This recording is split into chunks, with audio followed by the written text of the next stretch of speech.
Apologies, everyone. I do often forget to record the meeting, so if there are no objections, I will record this one. Letting in LAFD. Thank you, Inspector Sutton, for being here. Captain Gabalden, there's a Captain John Lortz from West LA, LAPD on the call, right? Yes, he's the Yes, patrol ma'am. captain. He must have jumped on. Got it. Thank you. Welcome, Captain Lortz. Yes, ma'am. Thank you for having me. Our pleasure. Okay, noting it's 9:31, we'll just wait one more minute. We'll convene at 9:32. I think maybe we'll get a couple more people in. Let's see. Veronica Dela Cruz Robles. Brian Espin, Veronica Dela Cruz is connecting.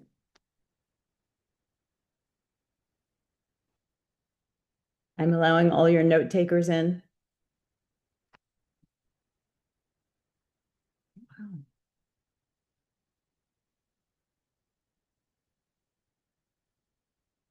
So, and then let's see if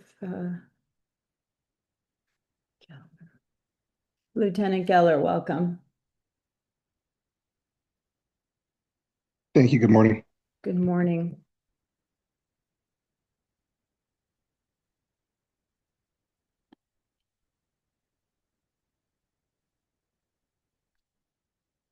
Okay, everyone, welcome. One more.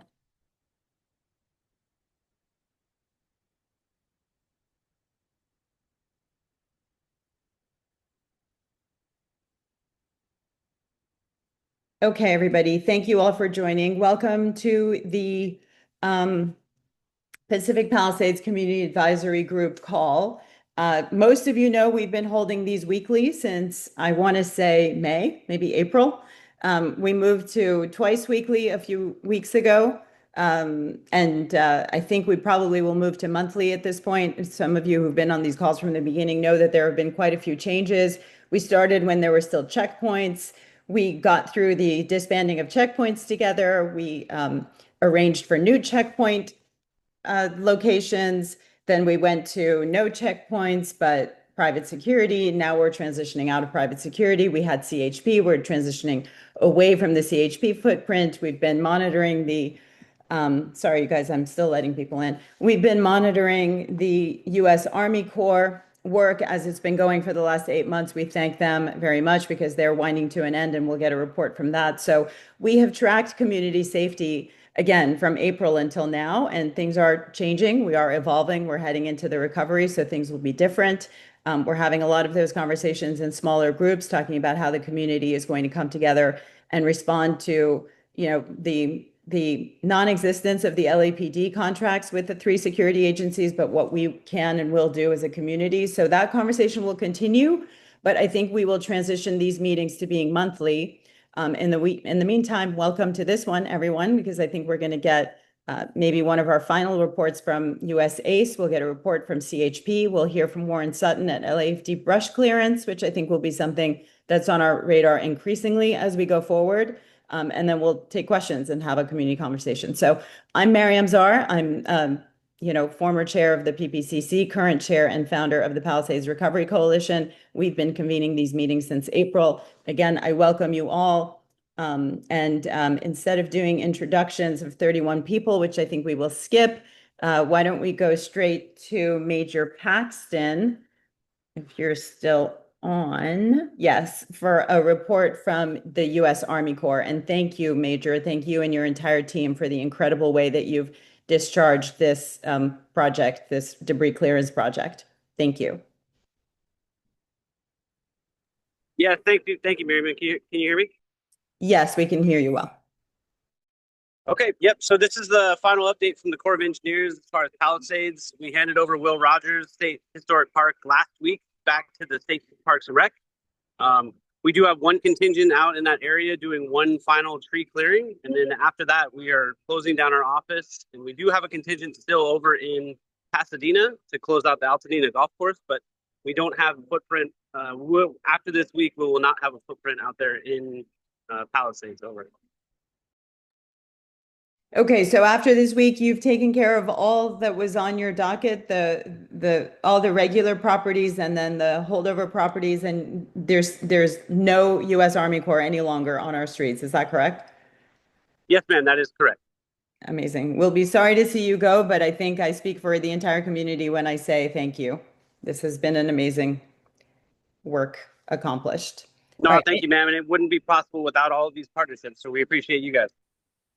It's been our pleasure. Does anyone have any questions remaining for U.S. Army Corps? Okay, well, I thank you again. We were able to give Colonel Swenson a big send-off. We were not able to do the same for Colonel Palazzini, nor will we be able to do it for you, but we are grateful. Thank you. Okay, Lieutenant Geller, how about CHP? Update? Good morning. As most of you know, CHP is bringing back our some of our resources. We started September 1st by cutting the patrol units in half from 12 to 6.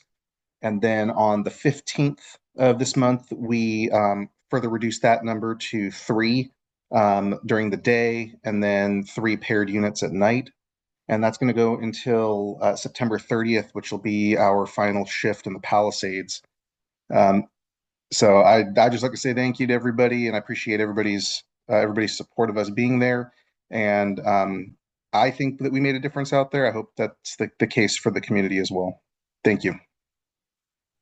Thank you, Lieutenant Geller. I'm sure you made a difference, and we're grateful that you were here, especially in the beginning when everybody was very worried about what the security would look like once the checkpoints disbanded. I think we were glad to see the CHP cars out there, so thank you. As of the end of September, you will have no footprint? That is correct. Effective October 1st, we won't have anything outside of what our normal patrol would be in the area. So the unincorporated areas of the county, and then obviously some school buses and things of that nature that are currently under our charge. Got it. I know we've had this conversation before, but as far as restoring the speed limits, that's something that LADOT handles? Yes, speed limits on along PCH are set through Caltrans. So that's all through them, and that runs through the Joint Command. So to my knowledge, the speed limit on PCH is only the reduced speed limit is only in effect north of Sunset. Got it. And that's because they're still doing construction around the Getty Villa, doing retaining wall work, and then there's also ongoing construction within the city of Malibu. So I don't have any update on that process. That would all go through Caltrans. Okay, sounds good. So the speed limit for the construction zone still remains north of Sunset. Got it. Thank you. All right. Any questions for CHP? Okay, great. Thank you so much, Lieutenant Geller. Thank you for being in touch throughout these months, and I know it was complicated at times, so we thank you. Okay, turning it over to LAPD, Captain Gabaldon, welcome. Hi, Marianne. Good morning, everyone. Good to see everyone. I know it's been a couple weeks. Really, I do not have too much to report. As you know, CHP is scaling their operations back, like they just said, and it'll end on September 30th. I think since we talked last, also the private security is no longer up there patrolling on the city contract. So that's been turned over completely to the residents. Who's ever paying for that service now is getting that service by them on the private side. It's no longer being contracted by the city. Crime-wise, we've seen a little bit of uptick, not really in violent crime, obviously, but property crime. So I have some stats over the last 2 weeks. We've had one residential burglary. This was a location where the homeowner on Lockman Lane was not living in it, and they took pried open the rear door and took some antiques. So that's kind of, and maybe Brian will hit upon that. If you have residents that you still have property inside or any valuables and you're not living there, my suggestion is to get those out of there. Don't leave them in there. We've had a couple. I think we had an art theft was the same way. There was a valuable painting. Someone obviously knew that painting was in there, and they went in and got it when the person wasn't staying there. So we've had one package theft, 3 theft from motor vehicles. 2 of those were on the Los Liones trailhead, along the beach. So I don't know if that's really associated with, the fire damaged area. I think it's more just people not locking their cars or leaving property exposed in their vehicles along that trail. We're doing a little bit of work on that. I'll let Brian talk about that too. One trespassing, one false reporting of an emergency, and one arrest for driving without owner's consent, which is basically joyriding. So that's all we've had. Since June 14th, we've had 60 crimes.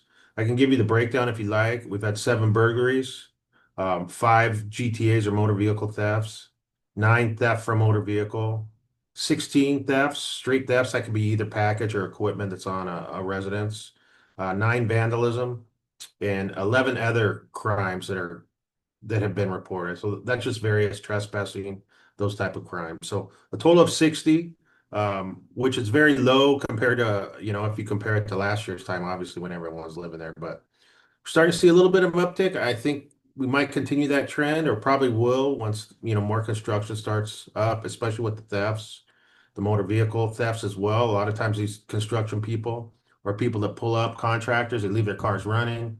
They leave the keys on the front seat. They leave their cars unlocked. They go in and spend a couple hours, and someone looking for an opportunity comes by and takes their vehicle. So, but overall, our footprint is not going to change. I had lunch with the deputy chief yesterday. We're still going to have the 4 units in the A car, supplemented by the beach unit. We still have our decoy cars deployed up there, which we're moving on a weekly basis. So that footprint is going to continue, as far as I know, until at least the end of the year, and then there may be a reassessment, or there could always be a reassessment based on, the amount of crime. But a slight uptick is, as much as we hate it, it's probably going to keep those units coming here. If I could say, hey, we are starting to see a little bit more theft, a little bit, a few break-ins here and there. I mean, nothing serious, but I think it's justified keeping that. I know there was some concern that residents weren't seeing police out there. I would say about 90% of the time we're fielding all those units that are supposed to be deployed. Sometimes things happen where an outside division, say Olympic division, something was wrong with their gate and they had to provide station security for 48 hours until it got repaired. So they were down to their minimums. All these divisions have to meet at least their patrol minimum. And a lot of times they can, and they don't have any units to send. So they're sending detectives, they're sending senior lead officers over here to fill the Palisades detail, which is great. So it helped during the day. We're solid. I would say we're almost 99%. We fill all the cars. It's at night when resources are less, when the detectives and the area office and the SLO's office aren't there. If they can't meet their minimums, then they're not going to send a unit. So sometimes we have to drop down to 3. Sometimes maybe they just send one officer and we put them out as an XL car. But I would say consistently, we have been very good with our deployment on that. So, and we're going to keep doing it the best we can. The chief has made it a priority. He's let myself and the captains know that they have to fill this detail. Even if they say, we're at patrol minimums, then you have to go in and you have to look at our juvenile cars. You have to look at detectives. You have to look at other special events. You have to look at other resources that you can deploy out there. So we are getting those out there, which is good because he's being consistent with what he said he would be. And that's pretty much all I have. Let me turn it over to Brian if he wants to go into some specific stuff that he's been seeing up there in the Palisades. Good morning, guys. Honestly, no, Captain just hit everything on the nail. All the crime stats, it's pretty much all the same. So, just the same messaging I've been giving out to the community. I'll say it again tonight at the PCC meeting. Just whatever properties you have, just need to constantly check on them. Have somebody check on it for you, or you need to check on it, whether it's vacant or there's an actual structure there, just to make sure we don't have any potential squatters, which we have not seen any squatters in the Palisades since the fire started. So I know a lot of rumor mill was going around about that was happening more in Altadena, but not out here in the Palisades. So yeah, I got nothing else. Okay, thank you. So I know we still have Captain Lortz on the call. That's your patrol captain. I wonder if he wants to say a few words. I have a couple of questions, but Captain Lortz, you want to chime in? Hi, welcome. Hi. No, I think Captain Gabaldon covered everything. The only thing we had in the last week, we had a couple burglary from motor vehicles at the Los Leones trailhead. And so we're going to be putting an LPR trailer and maybe or a decoy car up there just as a preventative measure, a deterrence measure to make sure that we don't have any issues. And that's probably the only thing to emphasize. Otherwise, everything looks pretty good. And compared to last year, we're down. So that's great. And Captain Gabalden pretty much covered the rest. Same thing with Brian. Okay, so I'm going to open it up to questions. I have a couple that I will begin with. Captain Lortz, the LPR trailer or decoy car. I have a question about decoy cars. We were told years ago that I think by Brian, the Teslas have a sentry mode, which means that they have a camera. So I'm wondering if your decoy cars can have a camera, because I can see where an LPR trailer might be useful, right? If something happens, you've got a license plate. But a decoy car, I mean, after a while, they collect dust, and people pretty much know that they're decoys. Can they have a camera? So, Miriam, we don't have cameras to put on those. They're No. just going to be a deterrent, just being with the Okay. black and white. We do have a few Teslas, but those are more like that we had just to kind of test them out and see if the officers liked them, and maybe potentially switching to some of those for our Yeah. patrol. And it didn't work out. There's not enough trunk space, so we're going pretty much with the Ford Explorers. The decoy cars we had to borrow from other divisions because we only have two in our division. Mhm. We have to keep those, other places. It's a great idea if we could slap an ALPR car or camera on there and catch license plates going by. But we just don't have that right now. We just have to use the flock cameras that we have. We still have the 50 that are out there and accessible. Right. According to ITD, I checked on that after our last meeting. We still have those. And then There- we have this new trailer that the Bureau has Mhm. that Captain Lawrence was talking about that we can put kind of in the ingress and egress intersections or area up there and capture these license plates as they come down. So that's what we're doing with that. Cool. So one trailer you have, right? And the Yes. 50, and then the 50 cameras are accessible and operational, or at the moment just accessible? They're operating. Okay. Great. Yeah, accessible and operating. Okay, great. And then my other question is, so two things. We said a few weeks ago that some of the burglar or the robberies from the cars seem to be from the construction cars or the contractor cars. We were going to put some like PSA messaging out there trying to tell people to make sure they're locking their cars. Is that happening? Can the community help put that out there, or are you guys able to tell contractors to continue to lock their cars? So it's not so attractive to come to the Palisades and be able to get into an unlocked car with stuff in it. Yeah, Brian was working on that piece. He puts out his information. I'll let him touch on that. Okay, Brian, if we can help you, if community can help you, right? I mean, PPCC is on the call. We're here. Team Palisades is here. If we can help with messaging, tell us.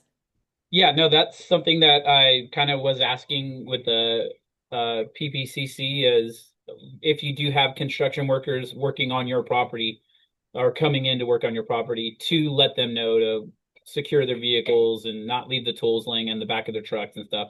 I've kind of put that out several times in my crime updates as well. So I'm heavily relying on you guys because I don't have communication with the multitude of construction companies in the area. It's kind of incumbent on the property owner, whatever construction company they're hiring, to inform them or just give them that heads up. Okay, so why don't we all kind of circle around the same message? Maybe we can take off of what you've sent. I'll take a look at it and I'll see if I can tweak it and send it to the others. But if we all sort of send the same message, then I think the word will get out. So let's work on that. Okay, my last question is, you have one trespass. So that means one homeowner actually called you when somebody went on their property or something triggered. How did you come up with one trespass? Any idea? Yeah, I have the breakdown. I'm trying to look for it. Someone obviously called it and we made a report. We either made an arrest or took a crime report. Okay, no worries. I just, like, my assumption is that there were people walking on and off properties more often than once. Oh, here I have it here, Marianne. Okay, Let's see. It says tree trimmers were cutting trees and made a mess in the victim's yard, 28 Latimer Road, after she had given them permission. The victim insisted on making a trespassing report. I guess they went on her property So to it was clean the up some of the trees, got it. and she didn't want them on their property, but they did it anyway. So She Okay. insisted on a trespass report, and that was the one trespassing. Okay, got it. Very interesting. All right, thank you so much. From me, all I want to say again is please do not reduce this footprint any further for now until we see what the recovery looks like. So 4 units, an A car and a beach unit, that's 6 cars. So many thanks and please hold on to that. Okay, over to questions. David Hawk and then Elisa. Welcome, Elisa. David and then Elisa. Yeah, thank you. I just want to express my gratitude to law enforcement for keeping our community safe during this incredible period. Obviously we were people who have homes were very vulnerable, and now that some of us are moving back, we also feel vulnerable. So the law enforcement has been, in my opinion, really outstanding, and I want to thank everyone for being there for us. I have a really quick question. We had a tree damaged, not on our property, but on adjacent property by the fire. And finally, about 2 weeks ago, it fell down. It actually completely blocked Tellum Drive up here in the Marquez Knolls area. Somebody pushed it out of the way. I don't know who, but it's still and we called it in. And how do we?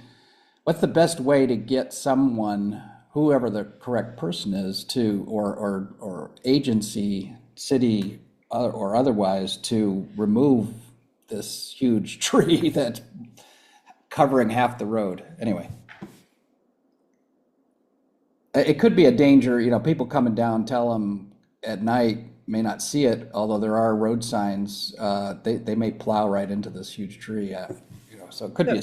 I see Juan Fregoso's hand up, and I have a feeling he doesn't have a question. He has an answer. I hope it's the right answer. Hi, Miriam and team. Juan Fregoso with Councilwoman Tracy Park's office. So if there is a fallen tree and you've reported it, please send that over to Arus, myself, and we'll work to get the forestry department out there to assess it as soon as we can and remove it on that front. So yeah, anything like that, please always feel free to reach out to myself and Arus, and we'll do our best to get our departments to get out there right away. So yeah, if you have a fallen tree on the right of way, we can definitely work with our teams to get that addressed as soon as possible. Can you provide contact information, please? Yes.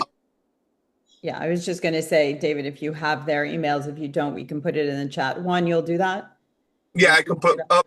It's already in there for Arus, who's Yeah. the most important person in the Palisades. So send it to her, and she'll guide it our way, and we'll work through it right now. Thank you. Oh, thank you, Sarah. Okay.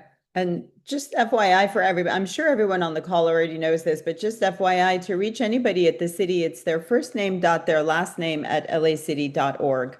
So, Elisa, welcome. Thank you. Good morning. Alyssa Ashwood here. Unfortunately, it was my home that was broken into and totally rummaged through. And I just wanted to share a couple things.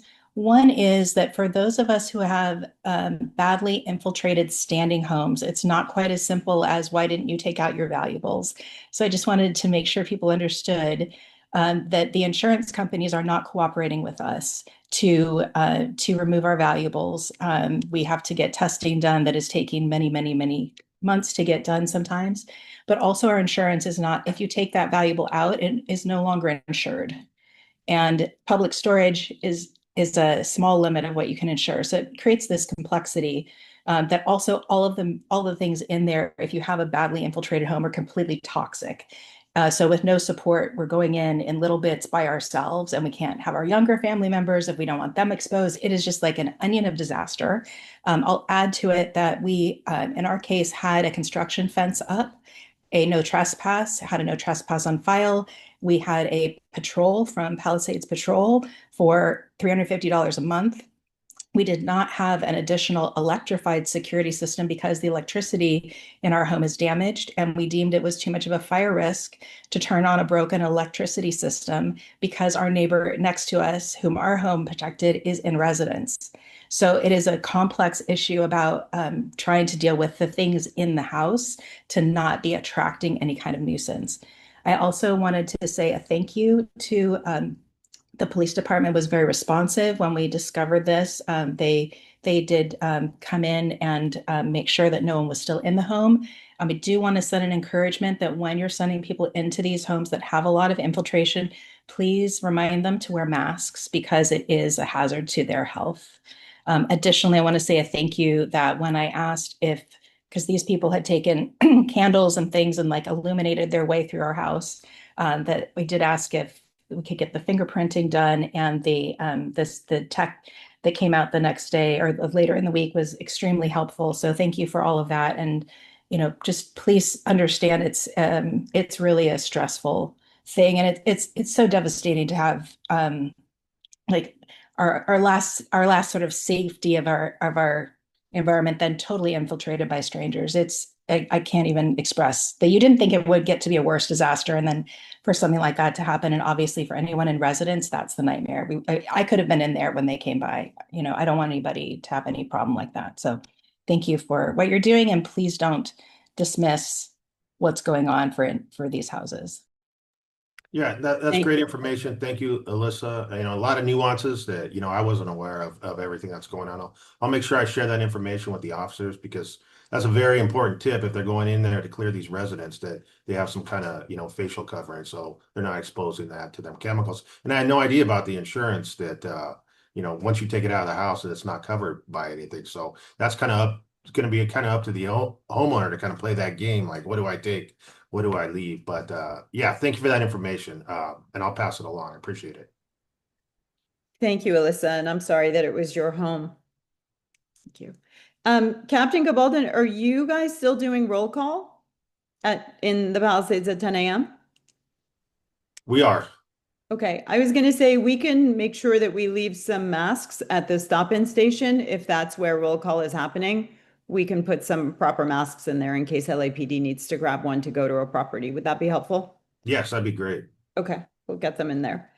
Stop-in station, everyone, is at 15224 Sunset Boulevard, and I think roll call happens there at 10 a.m. So everyone is welcome to come and see LAPD there. Okay, before we go to Inspector Sutton, I do want to see if either Steve Danton or Robert Gold want to add anything to this conversation. You don't have to, but I know you guys have been working on some stuff, so happy to turn the floor over to you. This is Robert. Steve and I have been remaining in contact with some of the private security companies that the city had engaged, and trying to see where things fall out over as we transition. Obviously, one of the biggest challenges is the cost of that. A car is $30-ish thousand a month, and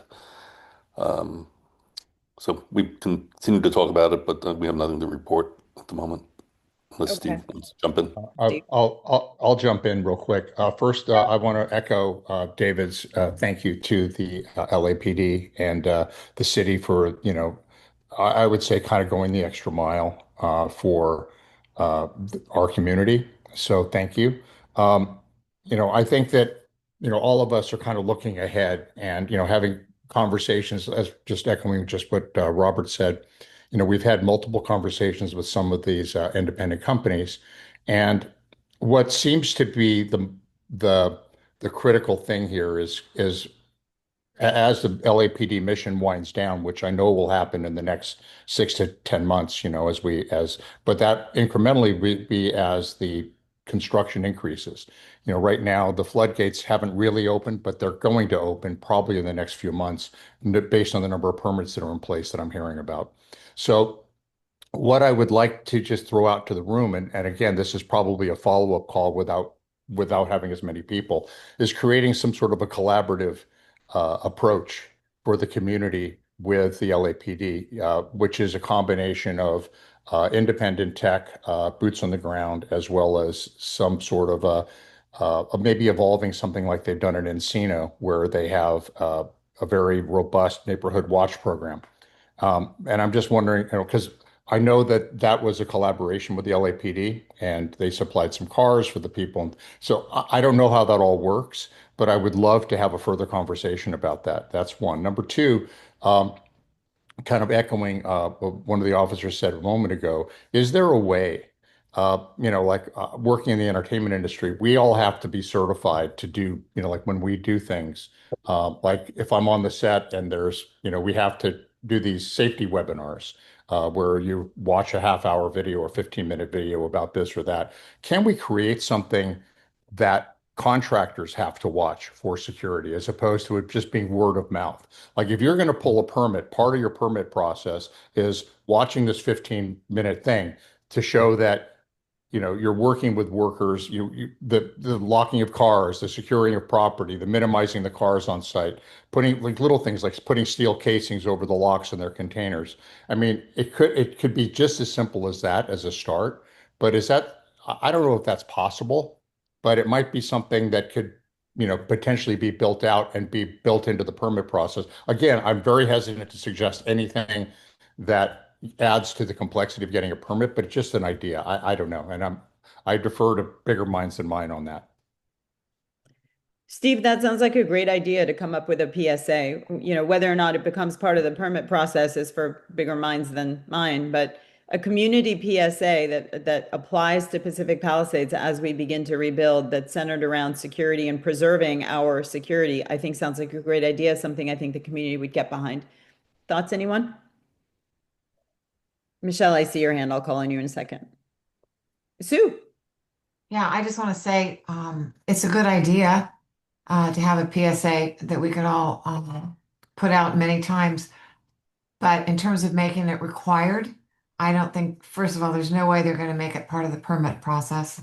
And second, a lot of these contractors, they've been around the block for years. I understand this situation is different and there's security issues that are different, but they have dealt with serious security issues throughout the years, even if the entire neighborhood wasn't building at the same time.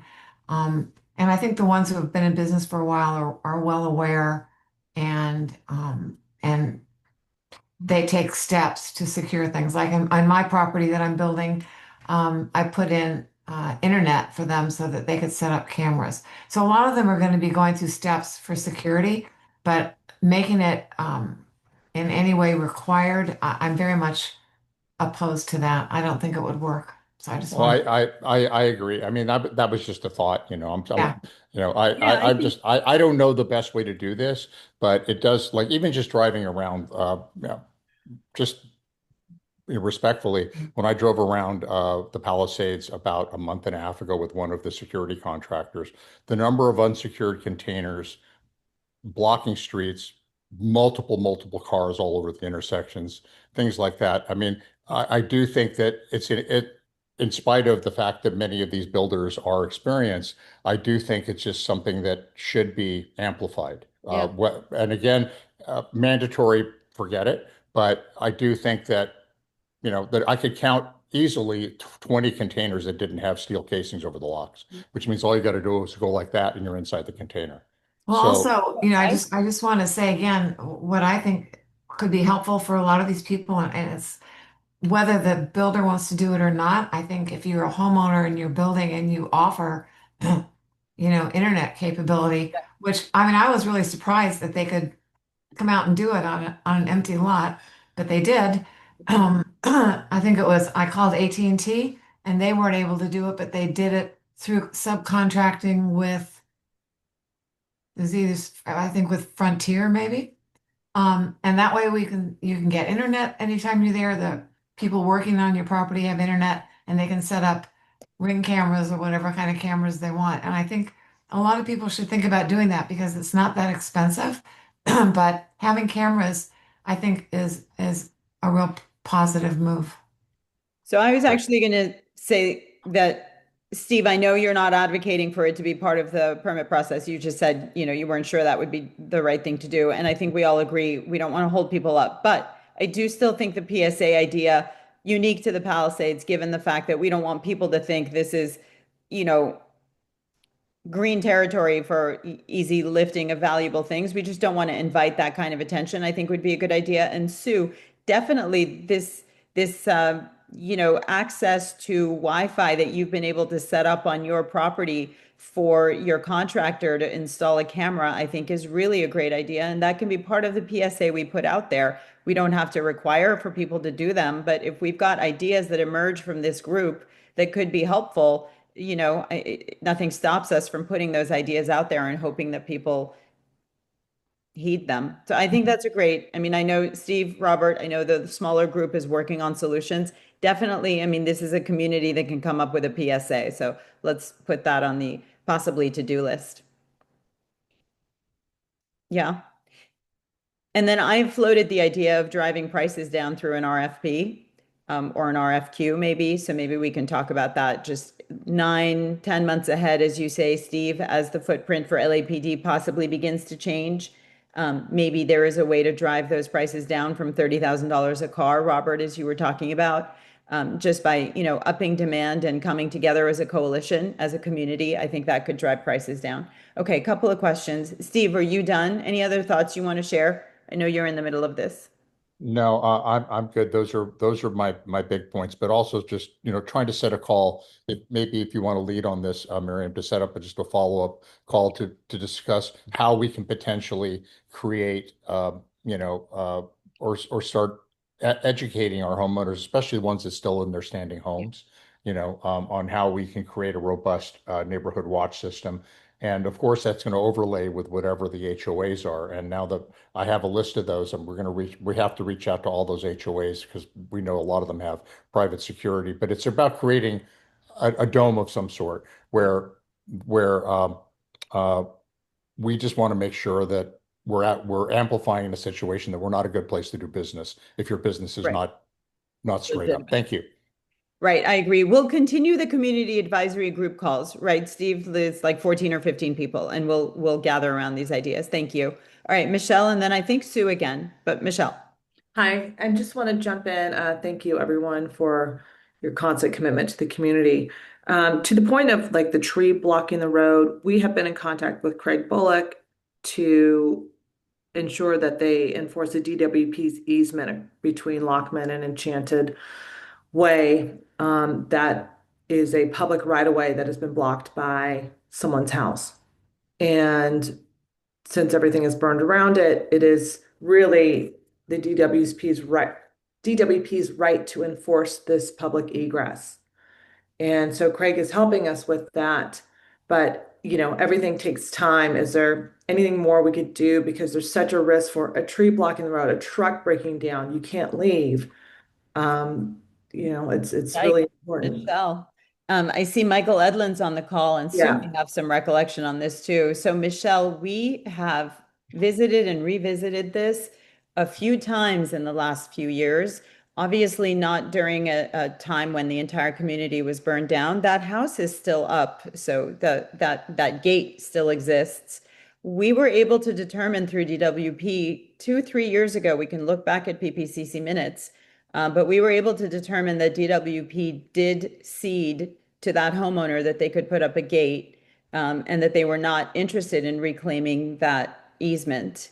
I know Michael led the charge in saying they should, that easement absolutely should be there. That road should be accessible because it's on a map over at Fire Station 23 as a fire road. So we're with you, but it is an uphill battle. I'm happy to touch base with Craig Bullock. I saw him yesterday. Happy to touch base with the council office to see what they can do. Warren is on the call. I'm sure we can get LAFD to opine on this, but if you find anything new, we'd be happy to hear it. It has been a difficult road. Michael, I see you unmuted. I know you can add a lot to this. Haldes can add the most because she was on boots on the ground and all the way. But it's true that fire easement does show on the map in the fire stations. Theoretically, it's an easement that exists for emergency purposes, despite the fact that DWP didn't respond to something at some point. Nonetheless, it was determined that the easement remains. Yeah, Yeah. and interestingly, I don't know that anybody used that fire road when we were evacuating last time. The fire road was used when El Oro was closed because of a slope failure, which, by the way, that bulkhead is showing fracturing Michael Amster looked at that about 2 years ago. Yeah. El Oro has some settlement that's getting more significant, but when that capsized, which was about 30 years ago, there was a 2 or 3 day period when that access route up above was used because there was no way to get through El Oro. Right. And in the worst case, if JCON got closed, almost did by that break in the water main, then they would have to go up JCON to get, they could have gone up JCON and then out that access route. Instead, people had to walk across it. Okay, Michelle, keep us posted. There are a lot of agencies that are involved in this. I will. I have sent Craig he's in possession of all the documents and easements and everything. I never saw any document saying that that doesn't exist anymore. It's still recorded. So he has all that documentation. Thank you. I'll follow up too. Yeah, this will be complex. And the bulkhead that Michael's talking about, yes, it is worse. We had CD11 come out and look at it. I want to say 2 years ago. They took that to the Bureau of Engineering. The city said, yes, in fact, this looks like it's a perilous bulkhead that might, that is eroding. We do have to fix this road, but then that kind of went away. So if it's worse now, Michael, I would say it's probably time to bring some attention around to it. Sue. I just wanted to mention, not related to this, but related to the neighborhood watch. Mhm. We set it up years ago in the alphabets. We tried very hard. And what I think is that now, and I see Dara's on this call, you have these block captains who have been at work since the fire. And a lot of what they've done is very similar to Neighborhood Watch. It hasn't been in relation to security, it's been more in relation to communication. But they do have the lists of residents and they have a structure in place that I think could be very helpful for setting up Neighborhood Watch. That's it. Yeah, for sure. That's true. Okay, Dara's on the call. You can raise your hand if you want to opine in there, but I'm going to turn it over to Inspector Sutton from LAFD Brush Clearance. I think we're all eager to hear from him, and we can certainly continue this conversation on some of the community advisory group calls. Inspector Sutton, welcome.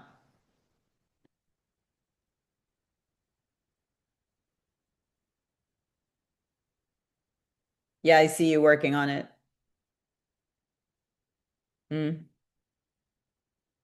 Oh, let me see if I can unmute you. I think I got it there, you go. Miriam. You got it. Okay. Hey, good morning, everyone. My name is Warren Sutton. I'm the brush inspector with the fire department for the Pacific Palisades and Brentwood area. I'm responsible for about 15,500 properties between the Palisades and Brentwood. And during our initial inspections, they usually give me some help, and they gave me some help this year. And we cited about 1,600 properties between the Palisades and Brentwood. And about 900 of those citations were in the Pacific Palisades burn area. Some of the other inspectors that were helping me out, they cited some legitimate concerning properties, and then some also cited some properties that had minor violations. And anyway, that created a lot of pushback into the city and people that were upset, and kind of put the fire department in a hard place and the city. The last thing the fire department wants to be doing is citing someone who lost their home in a fire. But at the same time, we have a responsibility and obligation to protect the homes that survived the fire. Anyway, with all the complaints that came in, there was about a week pause. The fire department was directed to not cite or clear any properties that had been given an initial citation. We were directed that way, and then as complaints came in from homeowners whose homes survived, and those were forwarded up the chain, that lasted about a week, and then they reversed course, and it was hurry up and get it done, and let's get all these properties cited and cleared.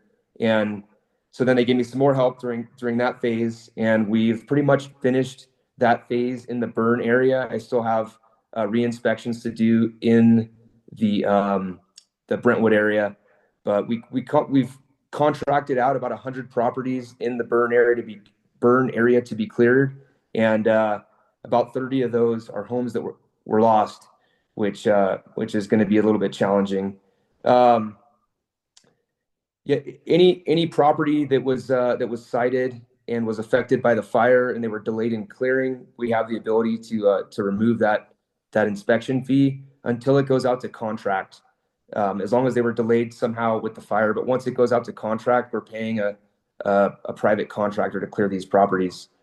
Something that's going to be a little challenging is right now, our code only requires 200-foot clearance from homes that survived the fire.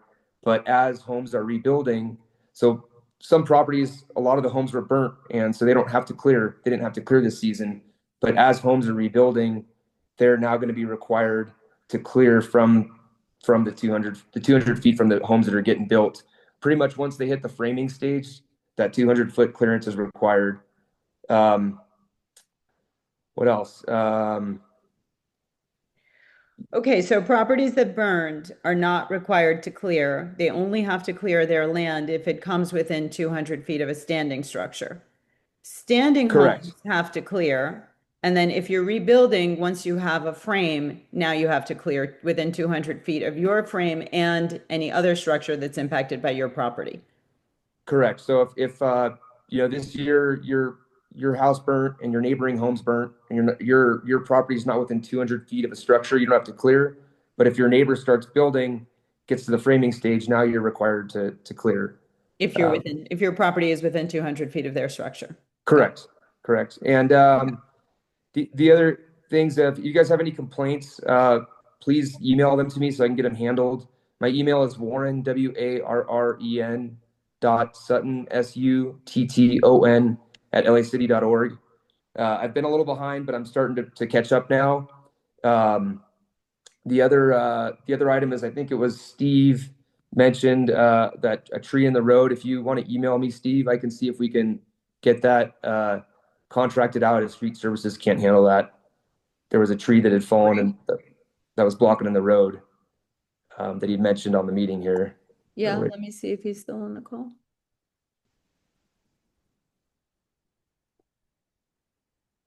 Okay, I will look back and figure out where he said that tree was, and I will let you know. That would be great if you guys can get out to it faster than the city.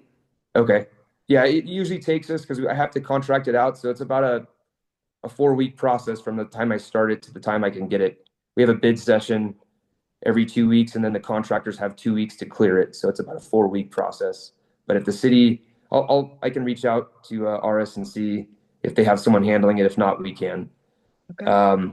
Still have challenges with the state land, which I've brought up before. They don't clear. They say it's a homeowner's responsibility. Right. We actually use some funds that aren't supposed to be for state land to clear some of their land the last year, and then the state park rangers reached out and were upset that we were clearing within 50 feet of a bird's nest or touching a protected or native bush or tree. So that kind of went to the wayside. Well, I don't have anything new on the Assembly bill. I think it's 3074. Just that someone was saying that in 2026 it would be the whole Zone 0 would be enforced for new construction, and 2029 for existing. But I don't know if you guys have any information for me on that. I'd be grateful. I know there's people pushing back on that. yeah. And then, yeah, that's about all I have right now. Okay, I'm going to open it up to questions. Just from my point of view, that state land issue is really important to us. We've talked about it before. There's a lot of state land in Pacific Palisades. If they don't clear it, it really does present peril to us. I have a question. When there's a non-conforming resident, you clear their land and then you build them. Can you not do that with the state? So my understanding is they're a higher authority, and if we build them, they'll say, there's no the properties we contracted out the last year or so in the state, which was the first time doing that. We don't recoup those fees, that money from the state. Got it. Would you mind forwarding me whatever you can from that thread where where you were told to stop? I wouldn't mind picking that up we have State Assembly member Irwin coming to the Palisades Recovery Coalition on Tuesday morning breakfast with the assembly member. Wouldn't mind bringing it up. I think most people know we see Senator Allen pretty often. This is something I've harped on. I think my entire street was saved because the state cleared brush that they had on that street. And I think had they done that throughout the Palisades, it would have been a little different. So if you can forward any part of that string, I can pick it up and see if we can talk to the state about having a different kind of policy here in the Palisades, which is a high fire severity zone.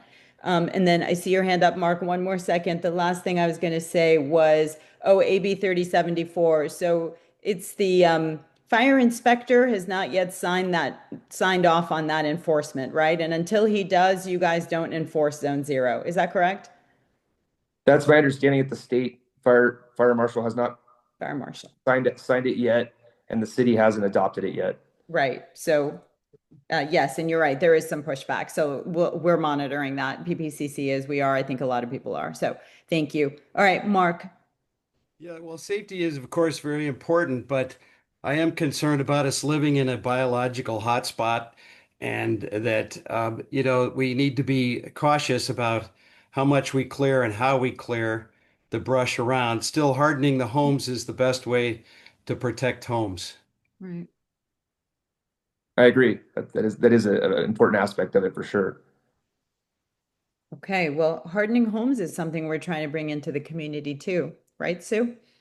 The LA Fire, yeah. So hopefully this, we're all going to clear brush and harden homes, and we're never going to experience this again, because I keep saying there's going to be another fire that tears through this community.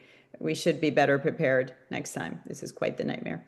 Okay, any other questions for Inspector Sutton? Thank you for making the time to come, Inspector Sutton. And I'm sure it's not an easy year to be clearing brush or sending letters or fining people. So thank you for staying on that. Thank you. Okay, any other questions for anybody? Comments, questions, issues you'd like to have on the horizon, or are we good?